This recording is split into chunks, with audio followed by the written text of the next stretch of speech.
আসসালামু আলাইকুম।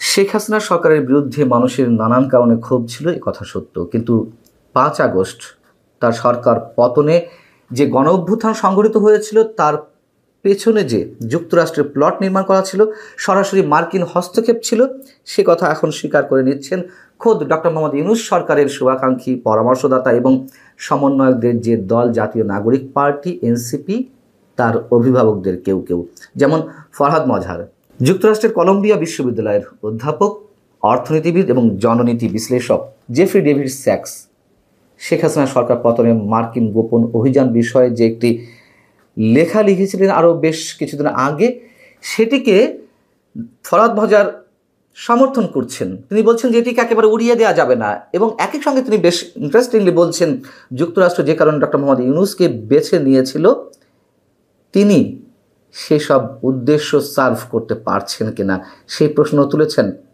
বেশ মজার বিষয়। আমি ফরহাদ মজহার সম্পর্কে শেষের দিকে আসছি, তার আগে জেফ্রি ডেভিড স্যাক্স যেই লেখাটি লিখেছিলেন,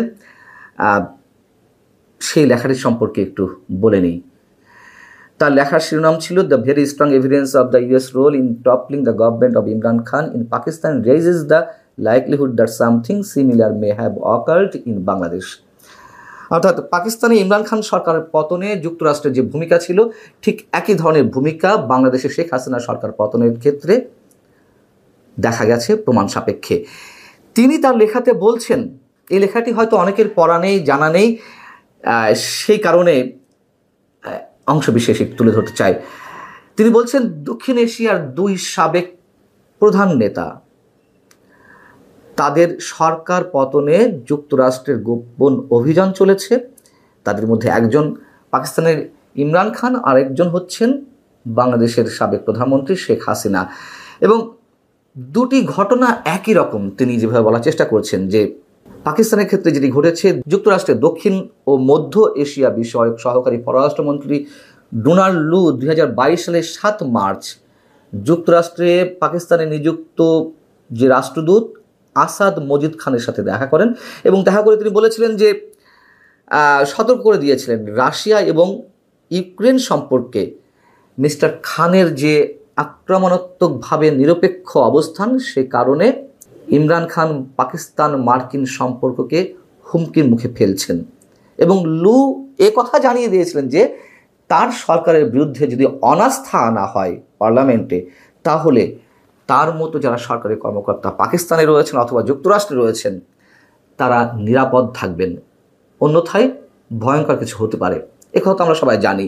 এবং ডোনাল্ড লুয়ের সেই বক্তব্য রেফারেন্স আকারে টেনে নিয়ে এসে বলছেন যে বাংলাদেশে সাম্প্রতিক সহিংস অভ্যুত্থানেও মার্কিন যুক্তরাষ্ট্র একই ভূমিকা পালন করেছে।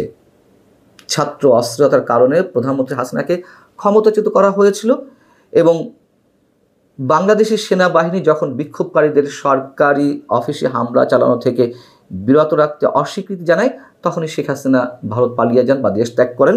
এবং তার আগে শেখ হাসিনা একটি চমকপ্রদ দাবি করেছিলেন, যখন 2024 সালের 17 মে সেই একই মার্কিন সহকারী পররাষ্ট্রমন্ত্রী ডোনাল্ড লু শেখ হাসিনার সঙ্গে দেখা করে তিনি এই অঞ্চলে মার্কিন সামরিক স্থাপনা অনুমোদন করতে চেয়েছিলেন, কিন্তু শেখ হাসিনা অস্বীকৃতি জানিয়েছিলেন, এই কারণে যে এটি চীনকে নিয়ন্ত্রণ করার জন্য মার্কিন যুক্তরাষ্ট্রের একটা কৌশলের অংশ। কিন্তু শেখ হাসিনা তাতে রাজি হননি। এবং শেখ হাসিনা ডোনাল্ড লু সম্পর্কে আওয়ামী লীগ নেতৃত্বাধীন যে 14 দল ছিল, সেই দলের নেতাদের ডেকে বলেছিলেন যে সাদা চামড়ার লোকদের একটি দেশ তাকে পতনের চেষ্টা করছে। এবং আপনাদের নিশ্চয় মনে আছে, শেখ হাসিনা এই ধরনের বক্তব্য দিয়েছিলেন যে সাদা চামড়ার একটি দেশের লোক তাকে বলছেন, প্রস্তাব দিয়েছেন এখানে একটি খ্রিস্টান রাজ্য তৈরি করার।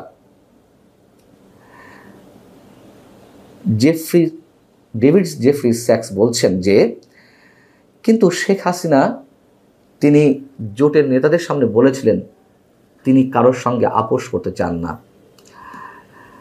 ইমরান খানের মতো শেখ হাসিনাও নিরপেক্ষতার বৈদেশিক নীতি অনুসরণ করেছিলেন, যার মধ্যে কেবল মার্কিন যুক্তরাষ্ট্রের সাথেই নয়, চীন ও রাশিয়ার সাথেও গঠনমূলক সম্পর্ক ছিল, যা মার্কিন সরকারকে গভীরভাবে আতঙ্কিত করেছিল। এবং হাসিনার যে অভিযোগ, তা সত্যতা প্রমাণের ক্ষেত্রে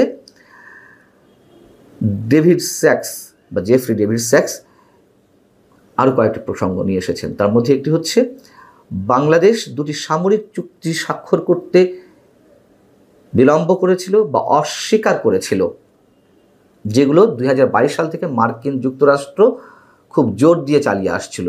তার মধ্যে একটি ছিল জেসোমিয়া, অর্থাৎ general security of military information, যার মাধ্যমে বাংলাদেশকে ওয়াশিংটনের সাথে সামরিক সহযোগিতার জন্য আবদ্ধ করতে চেয়েছিল যুক্তরাষ্ট্র, এবং প্রধানমন্ত্রী হাসিনার সরকার স্পষ্টতই এতে স্বাক্ষর করতে অস্বীকৃতি জানিয়েছিলেন।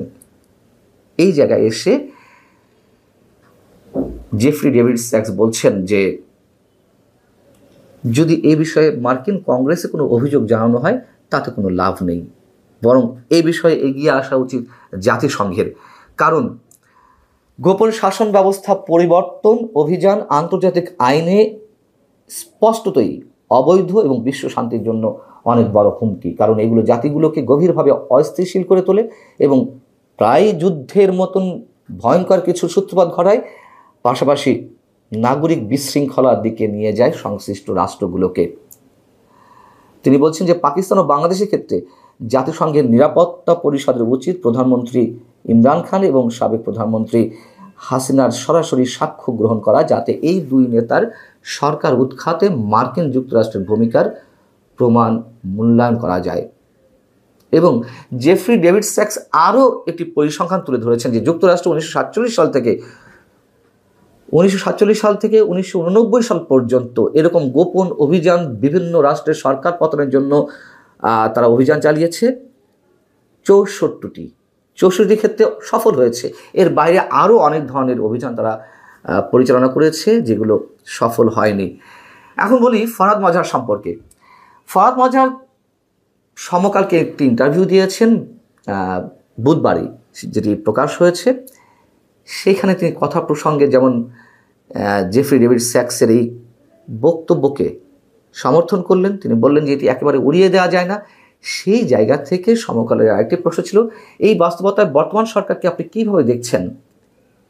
ফরহাদ মজহার যে কথাগুলো বলছে, ডক্টর ইউনূসকে আমরা কেন চেয়েছি? আন্তর্জাতিক ব্যক্তিত্ব হিসেবে বাংলাদেশের এই ঐতিহাসিক রূপান্তরের কেন্দ্র থেকে তিনি যেন জনগণের অভিপ্রায় বাস্তবায়নের ক্ষেত্রে ইতিবাচক ভূমিকা রাখতে পারেন। তিনি হয়তো চেষ্টা করছেন ভারতকে মোকাবেলার ক্ষেত্রে নানান কিছু করতে, কিন্তু মার্কিন যুক্তরাষ্ট্র যেমন করে রেজিম চেঞ্জ করতে চেয়েছিল, তেমনি বাংলাদেশেও রেজিম চেঞ্জ কি হয়েছে? এই কথাটার উনি কী প্রমাণ করতে চাচ্ছেন, কি বলতে চাচ্ছেন? তিনি বলছেন এই দিকে সন্দেহ দেখা দিয়েছে। তিনি ব্যর্থ হলে জেফ্রি ডেভিড স্যাক্সের মূল্যায়ন সঠিক বলে প্রমাণিত হবে। জেফ্রি স্যাক্স আমাদের গণ আকাঙ্ক্ষাকে উপেক্ষা করেছেন, মানে গণ অভ্যুত্থানের পিছনে যে যুক্তরাষ্ট্রের প্লট নির্মাণ করা ছিল, এই বক্তব্য উপস্থাপন করে তিনি গণ অভ্যুত্থানকে ছোট করে দেখতে চেয়েছেন, কিন্তু তার কথাটা পুরোটা মিথ্যা নয়। ফরহাদ মজহারদের তো অন্যরকম এজেন্ডা রয়েছে। সেই জায়গা থেকেও যে একেবারে যুক্তরাষ্ট্রের এই গোপন অভিযান, ডিপ স্টেটের খেলা, যেটি কলম্বিয়া বিশ্ববিদ্যালয়ের অধ্যাপক অর্থনীতিবিদ জেফ্রি ডেভিড স্যাক্স প্রমাণ সাপেক্ষে তুলে ধরার চেষ্টা করেছেন, সেটিকে অস্বীকার করতে পারেননি। অতএব প্রমাণ আরও মিলবে। সাধারণ মানুষ অংশ নিয়েছিল অভ্যুত্থানে, এ কথা সত্য, কিন্তু সাধারণ মানুষ জানতেন না যে এর পেছনে কি খেলা রয়েছে, এটাও সত্য। বারবার আমি একই কথা বলি। ভালো থাকুন সবাই। আল্লাহ হাফেজ।